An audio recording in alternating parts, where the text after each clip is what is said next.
so I bought another camera.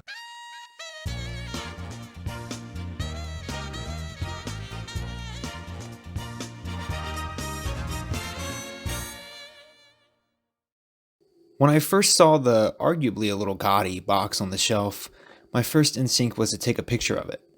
Something worthy of posterity, but not purchase. I didn't get very far with that plan. After some tinkering and Amazon purchasing, I finally figured out how to get the thing working.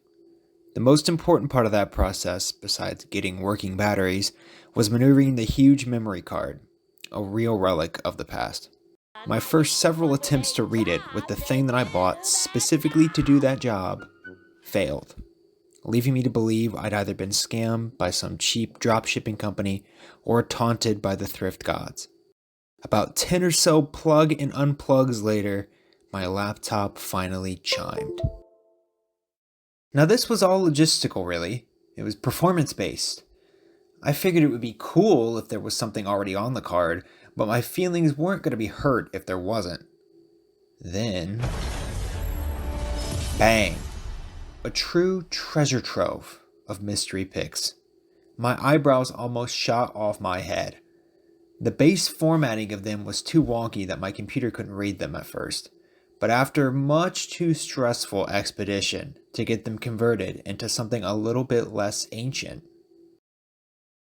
there he was, in all of his original sideways glory. The first of 216. Now what you're seeing now is number 148. When I was first scrolling through this little gallery, this one really caught my eye. I thought, wow, how profound to pose next to a clock like that. A narrative started brewing in my head about time, how it's all we've really got, and all the craziness that comes with that. How that related to me even finding this camera and this image to begin with. Then I realized the dude's holding a thermometer. What's the big idea here, Gramps? What's so important about a 70-degree day that you needed to pose next to the proof like it was a fish? I have no idea. Who knows if he'd even have any clue? All we know for sure is that somewhere out there on that 70-degree day, someone was smiling. Things are the way they are until they aren't. People are hopeless to fight this. It's a natural cycle of life. But that doesn't keep us from trying. The tool that seems to put up the best fight is documentation.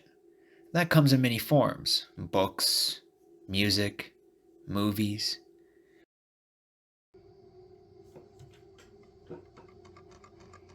Hear that? We toss a little bit of ourselves into the medium as a way to reflect on whatever's picking on our brain now that probably won't be probing us the same way in like 5, 10, 20 years. It reminds me of when my parents used to line me up against a doorway in my childhood home and leave little pencil marks on the wall to mark my height over time. I'm not actually going to leave a mark. I'm not trying to pay for all that. I couldn't really help but to grow, but it was nice to at least have some mile markers to look back and reflect on.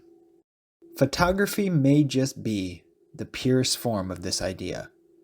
It doesn't try to explain itself, belittle itself, mourn itself, because it can't.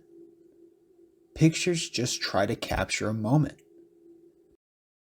Some will be a bit more mundane than others. Others will look like desktop backgrounds. There will be contradictions, as there always are in life. You'll go from Colorado to your living room. You may mess up along the way, but you can always try again. You'll laugh, you'll love, you'll build. Then it just stops. This image is sort of haunting to me. Maybe the last photo out of the batch was always going to feel that way, but I'm not so sure. The scene seems pretty obvious after a second. A hazy shot of an oven top. But it just feels so purposeless. Something 99% of the rest of the 216 don't suffer from. I found exactly one other picture from the bunch that was similar. Number 91. For comparison's sake, this is number 90, and here's 92. These references help us to understand that 90 must have been a mere mistake, and that everything stayed on track. We don't get that kind of closure with 216. There's something else that's really strange about this last image, something hiding in its DNA. 215 of the photos in this collection were taken with the camera set on high. Exactly 1 is taken with the standard setting. I'll let you guess which one that is. Maybe it's better to look at 216 not in horror, but in contemplation. In many ways, it's quite grounding. I enjoyed a certain rhythm while scrolling through these pictures, one I allowed myself to get comfortable in.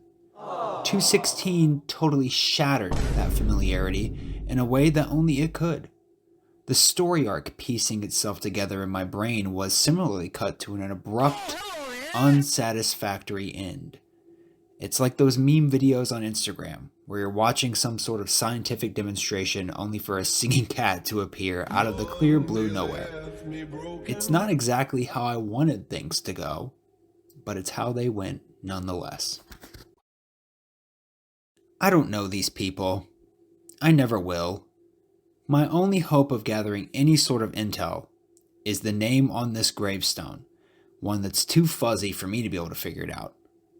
I have no idea how much these people even care that these photos are gone, if they even know at all. There's exactly 1 sign of complex life that I can pick from the data on the card, and that's a notation that someone yoinked a particular picture and made a copy of it that exists outside of the folder that the rest of the gallery is in. Funny enough, that picture is this one, number 51. Something tells me this wasn't taken in 2022, so I don't think Granny is to blame. So what's the point in any of this? Maybe there isn't one. At least in the way we traditionally think of having a point. The truth is that the purpose of these photos is the photos themselves. The fact that they exist, that someone cared enough to take them. It's kind of like poetry. Have you ever written a poem for a class only for it to bomb at the group reading? No? I'm not asking for any particular reason, I'm just curious. Maybe the poem didn't land for everyone. There's a chance that it's actually not even that great at a technical level at all. But think back to that feeling you had when you came up with the idea for it, when you started tinkering with it on the page, the tingle you got when you read it through for the first time. Congratulations, that's the point. So often, we fall into the trap of doing things for others without much consideration for ourselves, for validation, for assurance. Even the truest of passion projects can turn out to feel like failures if they aren't met with a certain reception. But one of the most important things people can do is whatever they want to do. The people behind the 216 didn't take these photos for me. Never asked for me to focus on them in the way that I'm doing right now. It's pretty clear they didn't have much wide-scale intention for these pictures at all. That's exactly what makes them feel so pure, so earnest, so real. Because they are. Maybe that's all we should care about.